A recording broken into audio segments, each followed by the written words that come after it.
I'm hoping that's okay.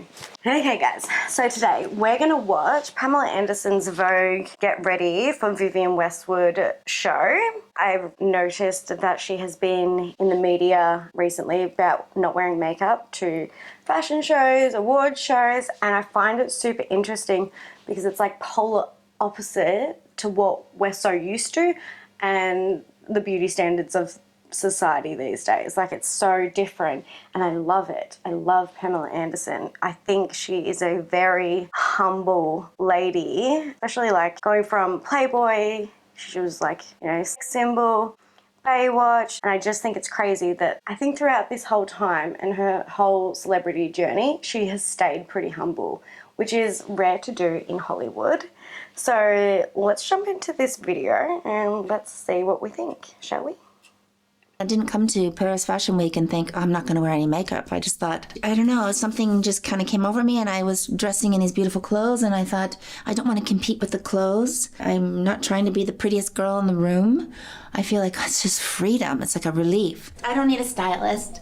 Like, I don't have a stylist. I don't have a glam team. I'm just kind of doing this freestyle. I love her like this. Like, I hope when I'm 56 years old, this is who I'm like. Because to me, she is living her best life, doing her thing. And as she said, the clothes are the ones that need to do the showing.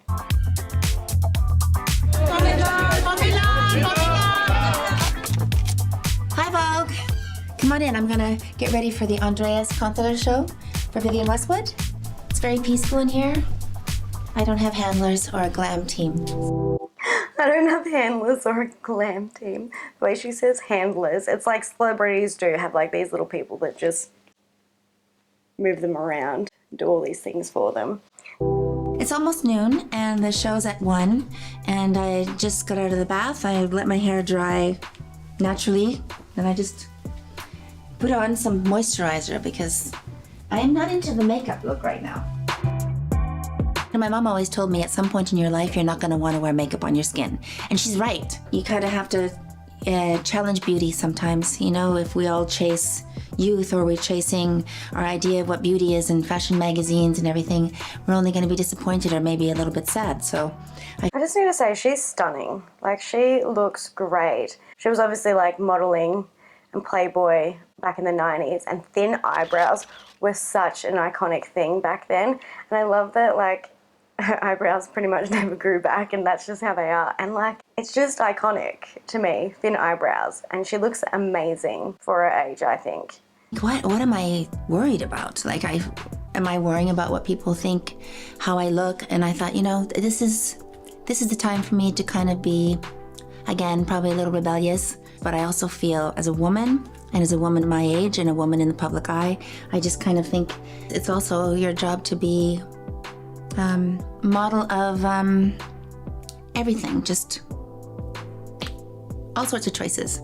So I'm just being me, you know, kind of who I am, in all these great clothes running around Paris. So I'm very lucky. I didn't come to Paris Fashion Week and think, oh, I'm not going to wear any makeup. I just thought, I don't know, something just kind of came over me and I was dressing in these beautiful clothes and I thought, I don't want to compete with the clothes. I'm not trying to be the prettiest girl in the room. I think that's such a nice thing for her to say. Like, she is pretty and stunning for her age, but for her to say she doesn't want to be the prettiest girl in the room, it's like, I think in her mind, she's like, I've done my time. I've done the hard yards when I was younger. Now it's their time to shine, time for the clothes to shine. She's just doing her thing, and I love that. And I think it's a really good role model for other women to just embrace their natural skin. Because I think women do have this thought in the back of our mind, like, we need to meet the beauty standards of what society is saying. I feel like it's just freedom. It's like a relief. I want to walk around Paris. I want to be in the gardens. I want to just kind of experience Paris with fresh eyes.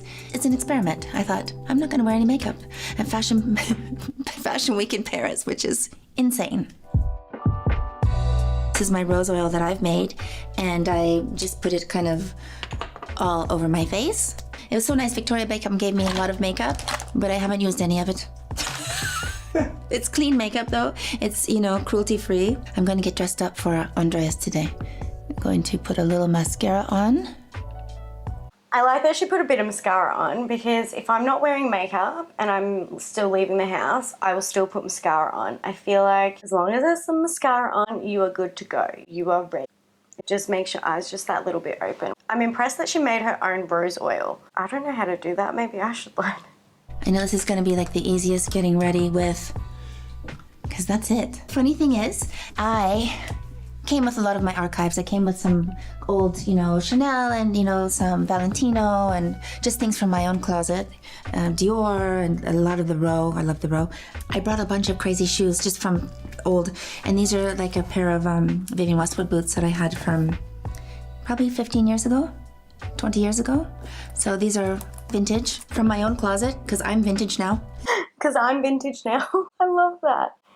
I love her style these days. It's giving, old money. She just has, it's like classy, especially when you think she came from Playboy and now this is, she's got the Row, Chanel, all that. I think she's a very classy lady. Some vintagey, like old, Yves Saint Laurent. Back in the day. I love this, that it matches the shoes. The old Azadine, Alaya. How gorgeous is this? This is the old vintage YSL too with the no back. Isn't that great? Beautiful.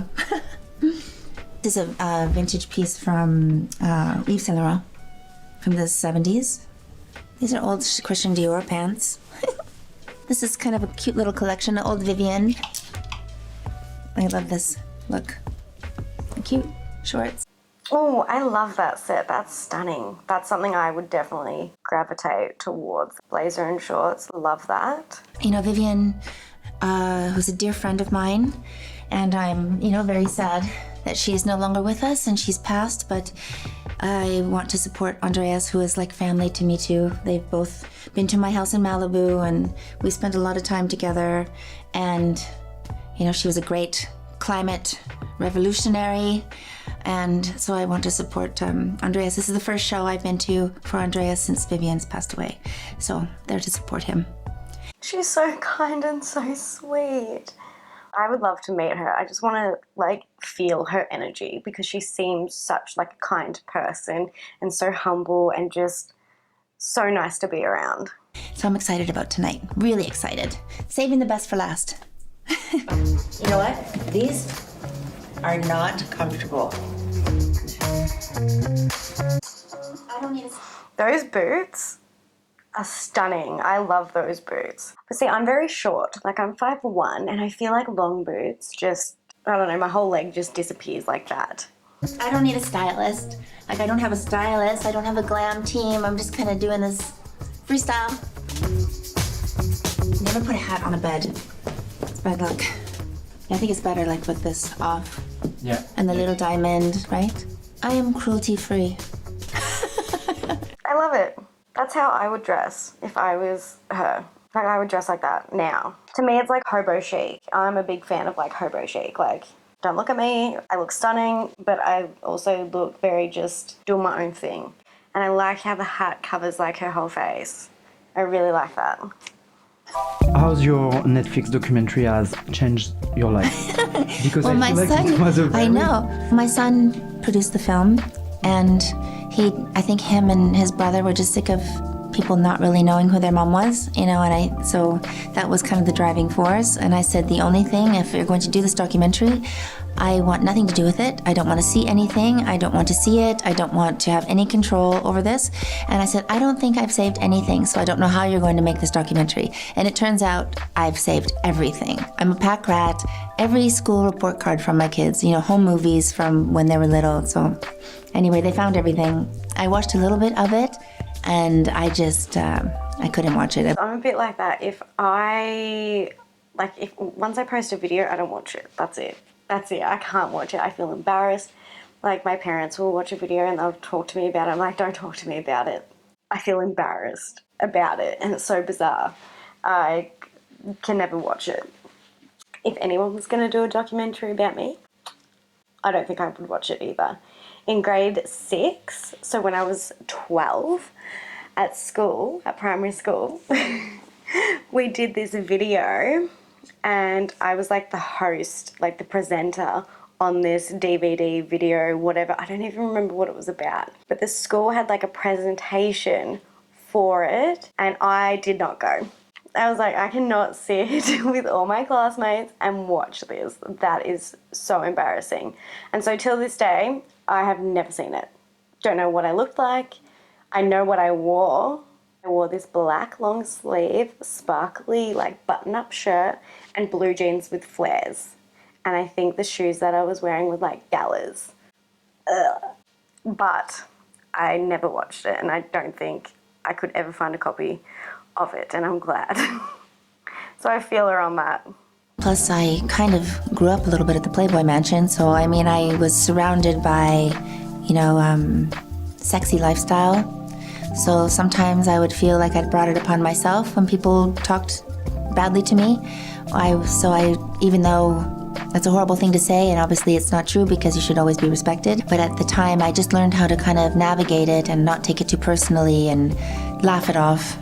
But yeah, it was a different time. I'm glad things are a little more safe. But it's things, I wouldn't even say that because we all as women have to protect ourselves and trust our instincts and treat ourselves with respect, then others will.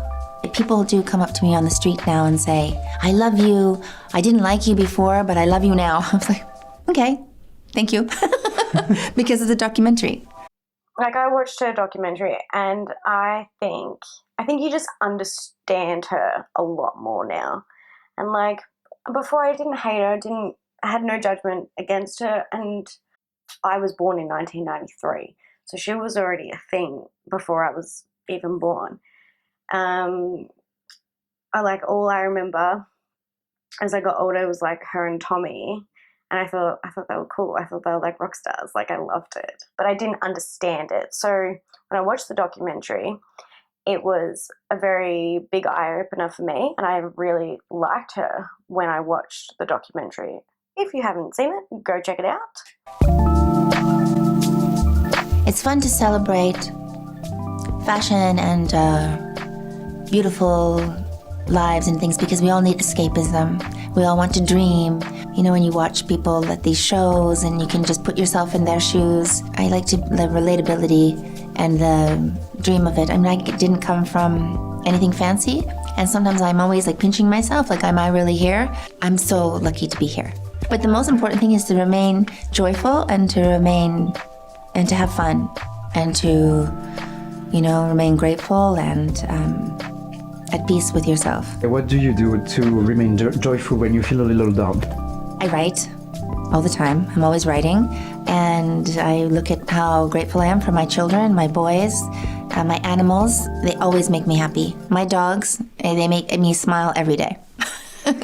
She pretty much just lives such a simple life. Like, yeah, she's a celebrity. Yeah, she gets to do all these crazy cool things, but she's so humble and still values the simple things in life. But when I used to come here as a museum, I used to go to lots of galleries, and I have a lot of friends who are artists. Everything is art here. I mean, the buildings. I mean, it's so gorgeous. All the sculptures, the Rodin Museum. The fun part is, you put on your sneakers and you put your jeans on and your sweatshirt, your sweater, and you just walk. Like, it's not, people are concerned about their own lives. They're not, I think this whole celebrity culture is so much thought about, oh, everybody's looking at me, when they're not. They don't care. They're looking at themselves. Okay, I think I'm ready. Let's go. Sorry. Thank you, Vogue. Bye. Mwah. I really enjoyed that.